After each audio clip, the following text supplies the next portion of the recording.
Well, good to see you all again. We're pleased with the class that we were able to secure today.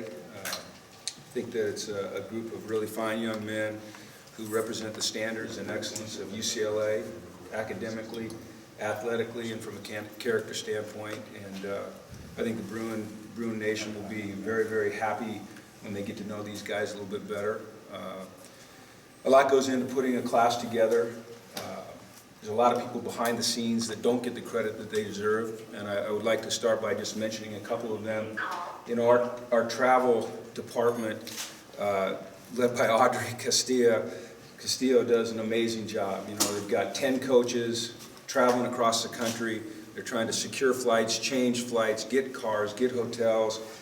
Then they've got to bring in all the official visitors and their families and set up hotels, and they do a heck of a job. Our academic support staff meets with all of our recruits, and they do a tremendous job as well. They spend their weekends here meeting with the families, talking to them about the support, the great support that we offer here at UCLA.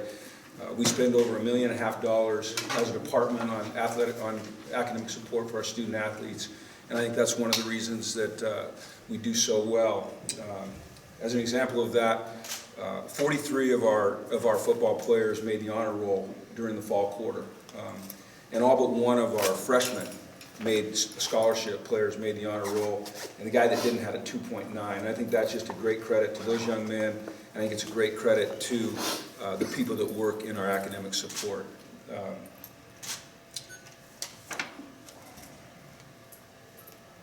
Our compliance department works hand in hand with our coaches as we evaluate these players and evaluate whether or not they'll be eligible to get into UCLA and help us contribute, and they do a tremendous job. And then our student athletes, our players, those are the guys that sell the program.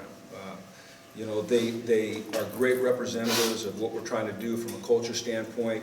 They give us great feedback at the end of a weekend on what they feel from the recruits, whether they believe that those are the young men that will fit into our program, demonstrate the characteristics that we are after, and I want to just thank our players for all the hard work they did. But we're excited about this class. It's a group that will add to a couple of classes we've put together in past years, and hopefully get us back to where we want, which is competing for the Pac-12 championship. So, any questions? Jim, Jalen's obviously the headline of this class. You already have him for spring ball. What sort of role do you see him potentially being able to carve out immediately next season? It's been great to have Jalen and Darnay and Jimmy Jaggers on campus, and they did a tremendous job recruiting this class as well. And just the impact that those three have already had. You see it in the weight room. Their work ethic is fantastic. You see it in the classroom. They're doing very well in school. And then you're just around their infectious personalities on a daily basis, and they're the kind of young men that we want in this program. And I think they're all three very special players. You asked about Jalen. I think he's rare. You know, I think he's got a rare blend of size and speed and athleticism and tenacity and intelligence. This is a young man that is a tremendous student and one of the most pleasurable young men you'll ever be around. Jim, how much did this day fall the way you expected it? Were there any last second, oh, we got him or we didn't get him? No, you know, you're nervous until you get the final approval from compliance, and this, you know, the written notice comes in, whether it's electronic or through the fax. I think they all came electronically this year. Just one surprise, but you know, we had 18, maybe 19 scholarships that we could give, and I believe we signed 18. We've got a couple of graduate transfers that we're going to add to this team, hopefully in the spring or fall, that are targeted. So we're about where we wanted to be. Your program's been on the rise. You were really hurt by injuries last year. Do you feel this class continues this trend, or is it in any way plateauing? No, yeah. Last year was awful, obviously. I think, you know, to go 4-8 and be able to secure a class like this says a lot about UCLA and what it has to offer from an athletic and academic standpoint. It says a lot about the people that I already mentioned that are involved in recruiting. And, you know, I think eventually these young men will grow into guys that will help us reach our goal, which is, you know, our immediate goal, which is to win the Pac-12 championship. Hey, Jim, talk a little bit about the recruitment of Zavia. He came in here and visited, I think, when Coach Fraley wasn't even here yet. He did. This kid's really unique and really special, and I think you guys are going to love to hear his story out of his mouth. I'll just give you some tidbits. He's from the Ivory Coast. His mother was killed when he was very, very young. He grew up with a father who played professional soccer. He moved to Philadelphia. He eventually found his way to Austin, Texas, and moved in with Patrick and Julie Kelly and their family. Tremendous people. It's you know, I don't want to compare it exactly, but you could say it's a little bit of a blindside story. This kid's special now. He's one of the most intelligent young men that I've ever had the chance to meet. I think if you got to see his interview this morning and the way he presented himself as he announced that he was coming to UCLA, you'd agree that he has a lot of class. Once we hired Hank, we got Hank on the phone with him immediately, and then Hank went and saw him. I think more than anything for Stefan, it was the opportunity to come to UCLA and get a great education, play for a staff that has years and years of NFL experience, play for a coach that started 123 games in the NFL as an offensive lineman and an offensive coordinator that's played for 3 Super Bowl winning head coaches as well as Jim Harbaugh and Steve Spurrier, and be around, you know, this great program. But it was kind of fast and furious with Stefan.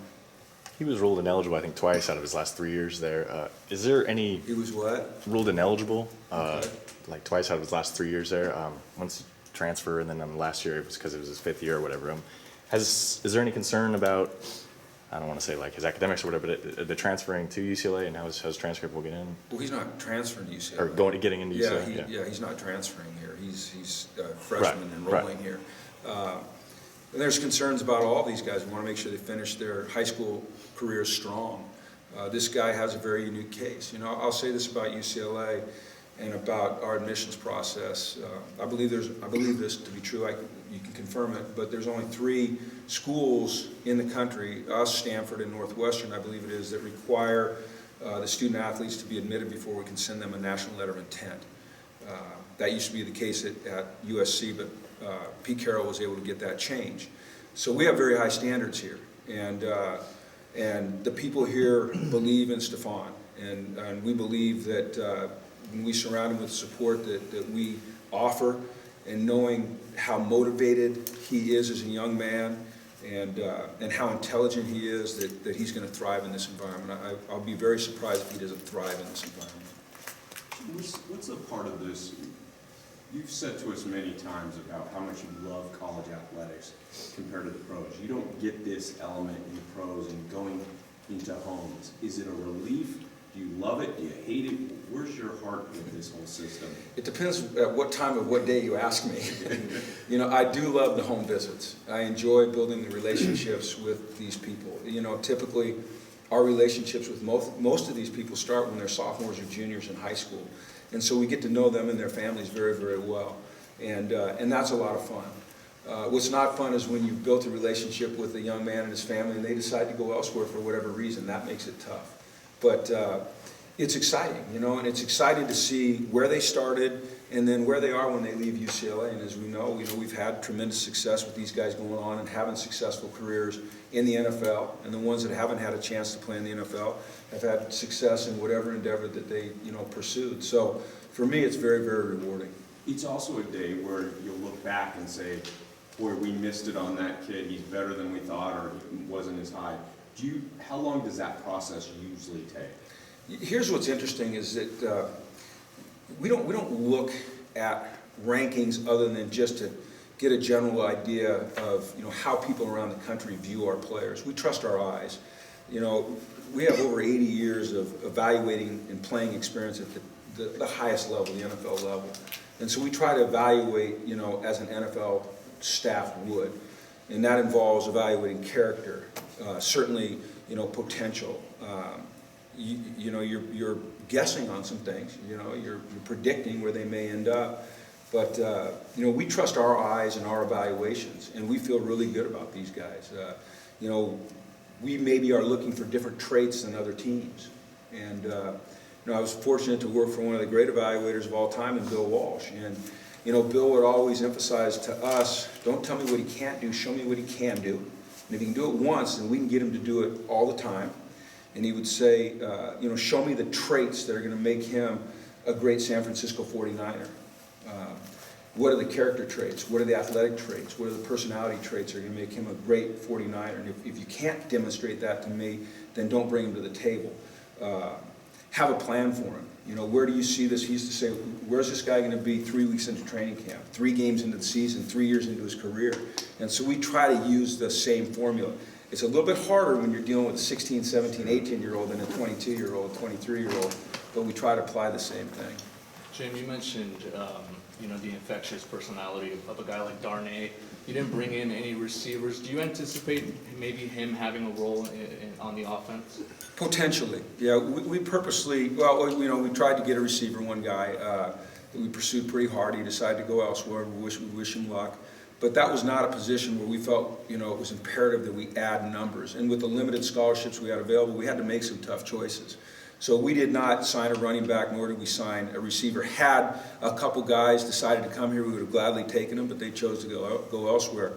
I think with Darnay, it's too early to say. You know, I don't want Darnay to have a career where he never settles into a position and can excel. I think that would be a mistake.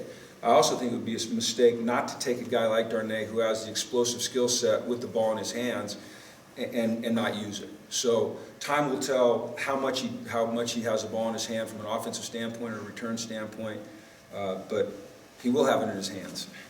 Coach, I know you don't like to compare, but if you're looking at your defensive line and your defensive back classes here, is this probably maybe the best you've had since you've been here, would you say? It's hard for me to compare because when I do, I'm talking about guys that are on our team already. I'll just say this, Tracy, I'm excited about these guys. You know, I think when you look at Jalen Phillips and Odua, you've got, you know, 2 defensive ends with length and explosiveness and speed. And I know that Odua is a little bit under the radar, but at the Army game, you know, in the practices, we got great reports from Brandon. You know, I think that Martin Andrus is a guy that I just fell in love with immediately. I went down to LA High School and saw LA High School play Crenshaw. It was about 110 degrees on the field, and this guy never came off the field. He's a 6'3", 300-plus pounder that played both ways, and that was impressive to me. And he played hard, and I love his personality and his work ethic. And then Greg Rogers, you know, is one of the top-ranked defensive tackles in the country, and is going to give us great depth immediately. And for us, depth means you play. You know, we play a lot of defensive linemen. You have to. When I look at the guys we picked up in the secondary, obviously Darnay, you know, highly acclaimed. His reputation is well earned.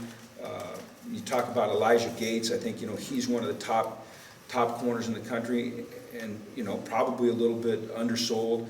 And then Jalen Shaw, to me, is a guy that I can't wait to watch him work on the field. You know, I went back last night and watched more of his tape, and it's just like, wow, you know, this could be one of those guys, you know. And then you look at Quentin Lake. How great to have, you know, Carnell Lake's son back here. This guy's 6'1", 185 pounds. You know, within a year he'll be a 200-pounder. You know, his dad, you know, obviously a great Bruin. This is a tremendous young man from modern day who's going to once again represent this university well. And then Mo Osling is, you know, a 49-plus foot triple jumper who's 6'1", you know, 175 pounds, and just has tremendous potential. So I don't know if it's the best, Tracy, but there's the 10 guys I like a lot right there, or 9 guys. I'm sorry, 9 guys. Jim, with the two tight ends and the offensive line group, how do they sort of reflect what you'd like the offense to be under Jed? Well, I'll let Jed talk about that when you guys talk to him. You know, our offense is going to be a Sunday system. It's going to be a system that's versatile, that utilizes multiple personnel groups and multiple formations, and we'll go at tempo sometimes and slow it down sometimes. I think if you turn on the Super Bowl and watch those two teams play on Sunday, you'd see what we would like to be offensively, a combination of Atlanta and New England. And, you know, we certainly feel like we have the quarterback that has the intelligence to be able to do those things. And for us, it's always just adding, you know, tremendous young men to our roster that can help us with our ultimate goal here, our initial goal of winning the Pac-12 championship. Follow up on Jalen Shaw, when you said you really went back to the film and like, what little I know of recruiting is sometimes it's difficult to measure a kid at one school versus another based on the level of talent they're playing. Playing at Centennial, he's seeing top talent. What did you see from him against these top schools? I think he's very competitive. I think he's got quickness and speed, and I think that he's fearless. He loves collisions, and I like that in a corner. I like the guy that can go defend a pass and then come up and tackle a running back in space. He's got size. He's 5'11", closing in on 190 pounds. At this point in time, and he's getting bigger. So I don't want him to get too big, but he'll come here at probably 5'11", 190, 195, and he can run.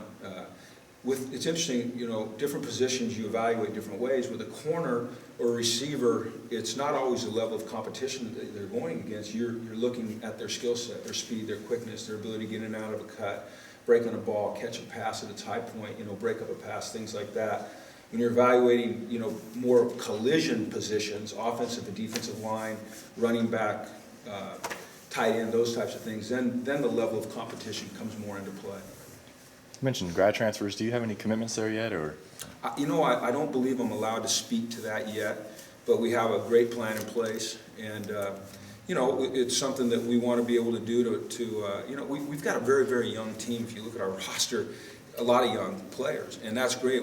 We're happy with it. They're young, talented players, but we'd like to be able to add, a couple guys at key positions that can bring some veteran depth to our team. How much impact did the new coaches, particularly Coach Fish, have on recruiting here at the end? Well, he had tremendous impact on Stephon. He had a relationship with Stephon and his family, and obviously that gave us, a great in there. We had talked to him, we were recruiting him, but we had not made the connection to that family that Jed had. I think when our recruits came in here and they talked to Jed, and then they talked to Hank, and they realized the pedigree that those guys brought to the position, it excited them. And I think our players currently on the roster are very excited about those two guys. And then, of course, let's not forget Deshaun Foster.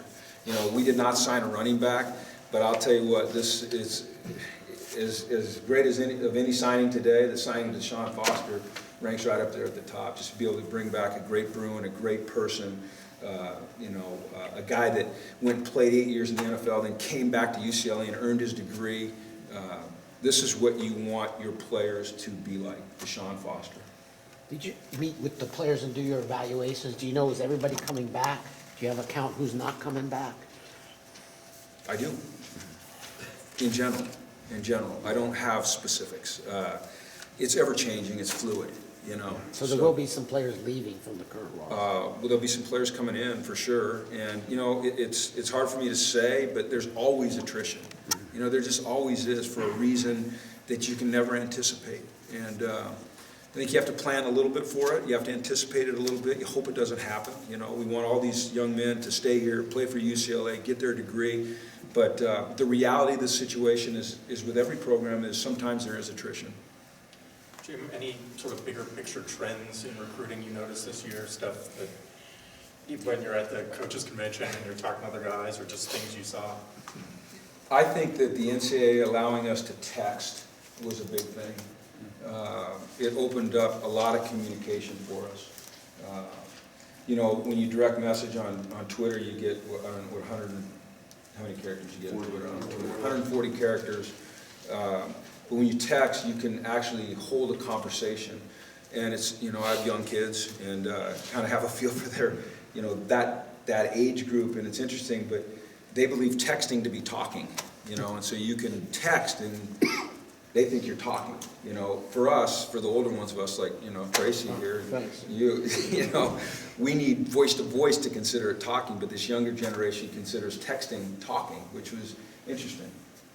What do you think about the proposed new signing period in December? Well, I think that there's real positives to it, and then I think that, there could be some negatives. I think that it would hurt the networks, especially, some of the networks that cover the signing day, for 12 to 14 hours, because it's going to be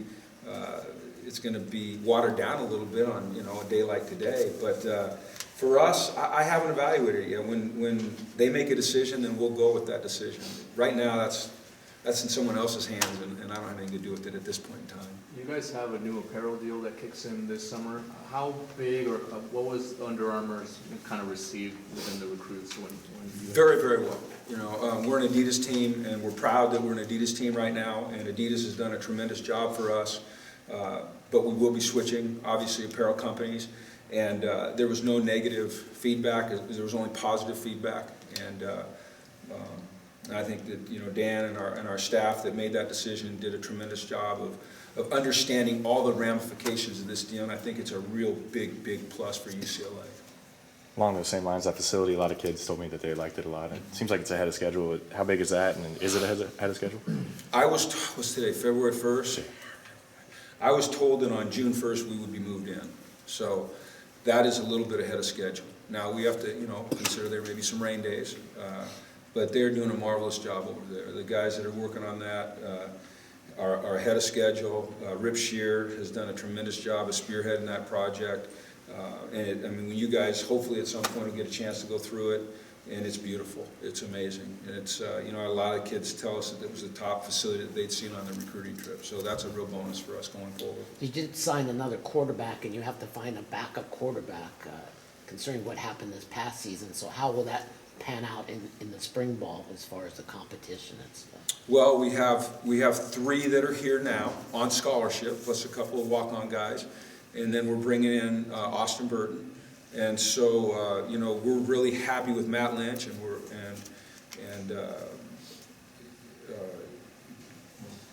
Monster. Yeah, I hope Devon doesn't see that. You guys edit that out for me. I've got so many names going through my mind, but Devon, you know, we're happy with both of those guys, and Jed's excited to work with those guys and see where they are. So we're confident between the 4 guys there that we'll have enough depth that we can, you know, we can survive and we can thrive if somebody goes down. Are there more guys that are coming in for spring quarter? There are, but Tracy, I don't know the names right now. I mean, I'd screw it up if I tried to tell you. I don't have it written down, and like I said, I've got so many names going through my mind right now, it's insane. So. Speaking of quarterbacks, is Josh Rosen, is recovery on track as far as you know? As far as I know, he's on track, yes. He's doing very well. He's been very diligent about his rehab process. Our athletic trainers are doing a tremendous job with him, and you know, we expect him to make a full recovery. Jim, when you kind of put a bow around this whole process, some kids you're recruiting to go to the next level potentially, some for the institution or the education and getting their degree. Some of it just might be the direction of the program or your new facility. What's in your heart on a recruiting day? What do you sell? We try not to sell anything. We try to present. You know, I don't want it to be a sell job. I think sometimes there's a negative connotation with that word, that maybe we're presenting something that's not actually true. So we just like to present all that UCLA has to offer. As we know, it's one of the top academic institutions in the entire world. It's the most applied to university in the world. It's incredibly competitive, and when you get a degree from UCLA, you can take it anywhere in the world and people respect it. So from an academic standpoint, you know, that is an easy presentation to make. You know, we talk about our community, our alumni community, and the support that they give us. And as everyone knows, we hired Roman Pfeiffer last year to be our Director of Player Development. And Roman's role is to take our student athletes and connect them with our alumni in the community so they can start building a network that's going to help them when they leave football, whether it's after 4 years at UCLA or 4 years at UCLA and 15 years in the NFL. So we present those opportunities to them. Here we are in LA where, you know, just about every major corporation is represented, and in most of those corporations there's UCLA people at the highest levels. And then we present our football program to them, you know, our staff, our culture, our expectations, our standards. Obviously this year was a little bit more difficult coming off a 4-8 year. We don't make any excuses. You know, you mentioned earlier injuries, and you know, I don't like to mention that. You know, we were 4-8, and that's what it was. But we present opportunities for them, and we present the opportunity to go play at the Rose Bowl, you know, and play in front of the, you know, the 7th ranked student body in the country that makes that trek out to the Rose Bowl every Saturday to support their fellow students. So I think when you present all of those things to a student athlete, prospective student athlete, and their parents, it's very appealing. When you tell a parent, your son, you know, we have 88% graduation success rate, which is the second highest in the Pac-12, and it's climbing. And like I said, the 43 guys on the academic honor roll, and all but one of the, you know, scholarship freshmen making the academic honor roll their first quarter. You tell a parent all those things, and hey, and you're going to have a UCLA degree. you know, hey, we need to get you to UCLA. And those are the kind of kids that we want, that value that degree, that value the connections to the community, that value the opportunity to represent this great institution. Jim, how have you evolved as a recruiter in your time here at UCLA? You know, you guys know, I didn't know anything about recruiting 5 years ago, and I'm sure there's people today that say I still don't. But just the points of emphasis, you know, what we need to focus on as we recruit student athletes, not chasing stars, but chasing, you know, players. Players that fit our mold, that will fit into our culture, that are accountable and trustworthy and tough, and have competitive greatness. And I've learned that, you know, it's imperative and sometimes unfortunate that you have to sometimes coddle to these young men. But I think more than anything, it's just being honest with them, you know, presenting your true personality. It's like going back to, I don't ever want to sell them. You know, I don't want to ever have a parent that's angry with me because we told them something was going to happen here at UCLA and it didn't happen. So we just try to be as honest as we can and as transparent as we can. Last one, guys. Okay. All right. Thanks, everybody. All right.